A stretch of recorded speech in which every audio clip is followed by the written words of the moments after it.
Sankranti special ಇತ್ಕಿದ ಬೇಳೆ ಸಾರು ಇಸ್ಕಾಂಬ್ರ ಹಸಿ ಅವರೆ ಬೇಳೆ ಸಾಂಬಾರು ಯಾವ ಥರ ಮಾಡೋದಂತ ಫಾಸ್ಟಾಗಿ ನೋಡ್ಕೊಂಡು ಬರೋಣ ಬನ್ನಿ.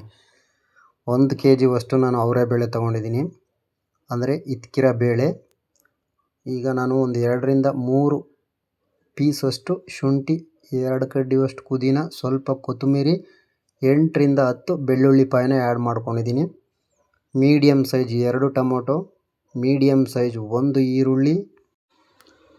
ಅಷ್ಟಾದಮೇಲೆ ನಿಮಗೆ 1 ಟೇಬಲ್ ಸ್ಪೂನಷ್ಟು ಗರಂ ಮಸಾಲ, 1 ಟೇಬಲ್ ಸ್ಪೂನಷ್ಟು ಚಿಕನ್ ಮಸಾಲ, ಸ್ವಲ್ಪ ಅರಿಶಿನದ ಪುಡಿ, 3 ಟೇಬಲ್ ಸ್ಪೂನಷ್ಟು ಮಸಾಲೆ ಪುಡಿ ಮತ್ತು 1 ಟೇಬಲ್ ಸ್ಪೂನಷ್ಟು ಖಾರದ ಪುಡಿನ ಆ್ಯಡ್ ಮಾಡ್ಕೊಂಡಿದ್ದೀನಿ. ಜೊತೆಗೆ ಸ್ವಲ್ಪ ಕಾಯಿ, ಇದ್ರ ಜೊತೆಗೆ ಸ್ವಲ್ಪ ನೀರು ಆ್ಯಡ್ ಮಾಡಿಕೊಂಡು ತರಿಯಾಗಿ ಒಂದು 90% ಆಗುವಷ್ಟು ರುಬ್ಕೊಂಡು ಬಂದುಬಿಡೋಣ ಬನ್ನಿ. ನೋಡಿ, ಈ ಥರ ರುಬ್ಕೊಂಡು ಬಂದಾದಮೇಲೆ ನಾನು ಕುಕ್ಕರ್ ಇಡ್ತಾಯಿದ್ದೀನಿ. ಕೂಗ್ಸೋದಿಲ್ಲ, ಕೂಗ್ಸಿದ್ರೆ ನುಣ್ಣಗಾಗೋಗ್ಬಿಡುತ್ತೆ. ಸ್ವಲ್ಪ ಎಣ್ಣೆ ಹಾಕ್ಕೊಳ್ಳಿ, 1-2 ಟೇಬಲ್ ಸ್ಪೂನಷ್ಟು. ಸ್ವಲ್ಪ 1-2 ಚಿಟಿಕೆಯಷ್ಟು ಸಾಸಿವೆ ಆ್ಯಡ್ ಮಾಡ್ಕೊಳ್ಳೋಣ.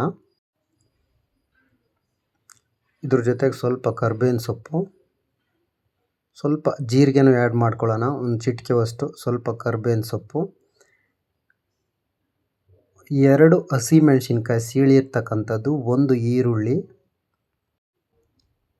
ನೋಡಿ, ಇದು ಮೀಡಿಯಮ್ ಫ್ಲೇಮ್ ಇಟ್ಬಿಟ್ಟು ಸ್ವಲ್ಪ ಲೈಟ್ ಬ್ರೌನ್ ಕಲರಿಗೆ ಬಂದಮೇಲೆ ನಾವೇನು ರುಬ್ಕೊಂಡಿದ್ದೀವಲ್ಲ ಮಸಾಲೆ, ಅದನ್ನು ಕುಕ್ಕರ್ ಒಳಗಡೆ ಆ್ಯಡ್ ಮಾಡಿಬಿಟ್ಟು ಸ್ವಲ್ಪ ಲೋ ಫ್ಲೇಮ್ ಇಟ್ಟು ಒಂದು 3ರಿಂದ 4 ನಿಮಿಷ ಮಸಾಲೆ ಸ್ಮೆಲ್ ಸ್ವಲ್ಪ ಹಸಿ ಸ್ಮೆಲ್ ಹೋಗೋವರೆಗೂ ಸ್ವಲ್ಪ ಬೇಯಿಸ್ಕೊಳ್ಳೋಣ.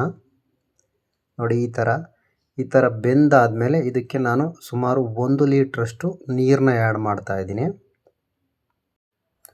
ನೀರನ್ನ ಆ್ಯಡ್ ಮಾಡಿದ ಮೇಲೆ ನೀವು ಐ ಫ್ಲೇಮ್ ಇಟ್ಕೊಂಡು ಇದು ಚೆನ್ನಾಗಿ ಕುದಿಬೇಕು. ಚೆನ್ನಾಗಿ ಕುದಿಯೋವರೆಗೂ ಸ್ವಲ್ಪ ಹೊತ್ತು ವೆಯ್ಟ್ ಮಾಡೋಣ. ಚೆನ್ನಾಗಿ ಕುದೀಲಿ. ನೋಡಿ, ಈಗ ಚೆನ್ನಾಗಿ ಕುದೀತಾ ಇದೆ. ಇದಕ್ಕೆ ರುಚಿಗೆ ತಕ್ಕಷ್ಟು ಉಪ್ಪನ್ನ ಆ್ಯಡ್ ಮಾಡೋಣ.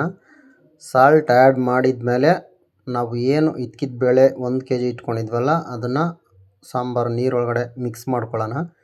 ಸ್ವಲ್ಪ ಹೊತ್ತು ಕುದೀಲಿ ಚೆನ್ನಾಗಿ. ಹೈ ಫ್ಲೇಮಲ್ಲಿ ಇಟ್ಕೊಂಡೆ ಕುದಿಸಿ ಆರಾಮಾಗಿ. ನೀವು ಯಾವ ರೀತಿ ಕುದಿಸ್ಕೊತೀರಾ, ಎಷ್ಟು ನೀರು ಹಾಕ್ತೀರಾ ಅನ್ನೋದ್ರ ಮೇಲೆ ಡಿಪೆಂಡ್ ಆಗಿರುತ್ತೆ.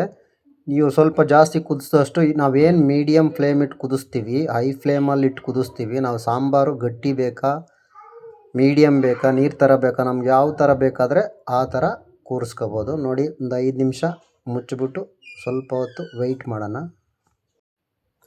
ಮಸಾಲೆ ಒಂದು ನೀವು ಕರೆಕ್ಟಾಗಿ ಕೂಡಿಸ್ಬಿಟ್ರೆ ಸಾಂಬಾರು ತುಂಬ ಟೇಸ್ಟಿಯಾಗಿ ಮಟನು ಚಿಕನ್ ಸಾಂಬಾರಿಗಿನ್ನ ತುಂಬ ಘಮ ಅಂತ ಸ್ಮೆಲ್ ಬರುತ್ತೆ. ತುಂಬ ಚೆನ್ನಾಗಿ ಬಂದಿದೆ. ನೋಡಿ, ಈ ಥರ ಬಂದಿದೆ ಇತ್ಕಿದ ಬೇಳೆ ಸಾಂಬಾರು. ನೀವು ಯಾವುದಕ್ಕೆ ಬೇಕಾದರೂ ರೈಸು, ಮುದ್ದೆ, ಚಪಾತಿ, ರೊಟ್ಟಿ, ದೋಸೆ, ಇಡ್ಲಿ ಯಾವುದಕ್ಕೆ ಬೇಕಾದ್ರೂ ಯೂಸ್ ಮಾಡ್ಕೋಬೋದು. ನೋಡಿ ಯಾವ ಥರ ಬಂದಿದೆ ಅಂತ. ಆರಾಮಾಗಿ ಇದು ಮಾಡ್ಕೋಬೋದು. ನೋಡಿ, ಸಬ್ಸ್ಕ್ರೈಬ್ ಮಾಡ್ಕೊಳ್ಳಿ, ಲೈಕ್ ಮಾಡಿ, ಹೇಗಿದೆ ಅಂತ ಕಮೆಂಟ್ ಮಾಡಿ ತಿಳಿಸಿ ಫ್ರೆಂಡ್ಸ್. Thank you.